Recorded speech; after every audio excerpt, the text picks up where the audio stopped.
ಎಲ್ಲರಿಗೂ ನಮಸ್ಕಾರ.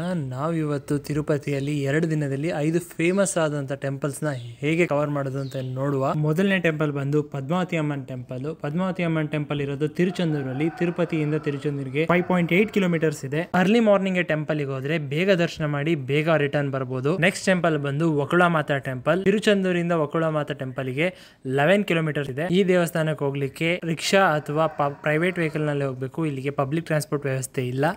ಇಲ್ಲಿ ಜನ ಕಡಿಮೆ ಇರುವ ಕಾರಣ ಬೇಗ ದರ್ಶನ ಮಾಡಬಹುದು. ನೆಕ್ಸ್ಟ್ ದೇವಸ್ಥಾನ ಬಂದು ಕಾಳಹಸ್ತಿ ಟೆಂಪಲ್. ಕಾಳಹಸ್ತಿ ಟೆಂಪಲ್ಗೆ ತಿರುಪತಿಯಿಂದ ಒಟ್ಟು 39 ಕಿಲೋಮೀಟರ್ ಆಗ್ತದೆ. 39 ಕಿಲೋಮೀಟರ್ನ ನೀವು ಪಬ್ಲಿಕ್ ಟ್ರಾನ್ಸ್ಪೋರ್ಟ್ ಅಥವಾ ಪ್ರೈವೇಟ್ ವೆಹಿಕಲ್ ನಲ್ಲೇ ಕವರ್ ಮಾಡಬೇಕು. ಸೊ ಕಾಳಹಸ್ತಿ ಟೆಂಪಲ್ ನಲ್ಲಿ ಮಿನಿಮಮ್ 2 ಅವರ್ಸ್, ಮ್ಯಾಕ್ಸಿಮಮ್ 4 ಅವರ್ಸ್ ಆಗುತ್ತೆ ದರ್ಶನ ಆಗ್ಲಿಕ್ಕೆ. ಕಾಳಹಸ್ತಿ ಟೆಂಪಲ್ ಇಂದ ರಿಟರ್ನ್ ಆಗಿ ಕೆಲವರು ಬೇಕಿದ್ರೆ ಮೆಟಲ್ನ ಮುಖಾಂತರ ತಿರುಮಲಕ್ಕೆ ಹೋಗ್ಬೋದು, ಇಲ್ಲಾಂದ್ರೆ ಬಸ್ ನಲ್ಲಿ ತಿರುಮಲಕ್ಕೆ ಹೋಗ್ಬೋದು.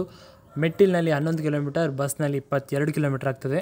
ತಿರುಮಲದಲ್ಲಿ ದರ್ಶನಕ್ಕೆ 3 to 4 ಅವರ್ಸ್ ಆಗ್ತದೆ. ಹಾಗಾಗಿ 300 ರೂಪೀಸ್ ಸ್ಪೆಷಲ್ ಎಂಟ್ರೆನ್ಸ್ ಟಿಕೆಟ್ ನ ಮೊದಲೇ ಬುಕ್ ಮಾಡ್ಕೊಂಡ್ರೆ ನಮ್ಮ ಟೈಮ್ ಸ್ಲಾಟ್ ಸೆಲೆಕ್ಟ್ ಮಾಡ್ಕೊಂಡು ಬೇಗ ದರ್ಶನ ಮಾಡಬಹುದು. ಸೊ ಮಧ್ಯಾಹ್ನ ತಿರುಮಲದಲ್ಲಿ ದರ್ಶನ ಎಲ್ಲ ಮುಗಿದ ನಂತರ ತಿರುಪತಿಯಿಂದ ಜಸ್ಟ್ 500 ಮೀಟರ್ಸ್ ನಲ್ಲಿ ಗೋವಿಂದರಾಜಸ್ವಾಮಿ ಟೆಂಪಲ್ ಇದೆ. ಜನ ಕಡಿಮೆ ಇದ್ರೆ 1 ಅವರ್ ಒಳಗೆ ದರ್ಶನ ಮುಗಿದೋಗ್ತದೆ.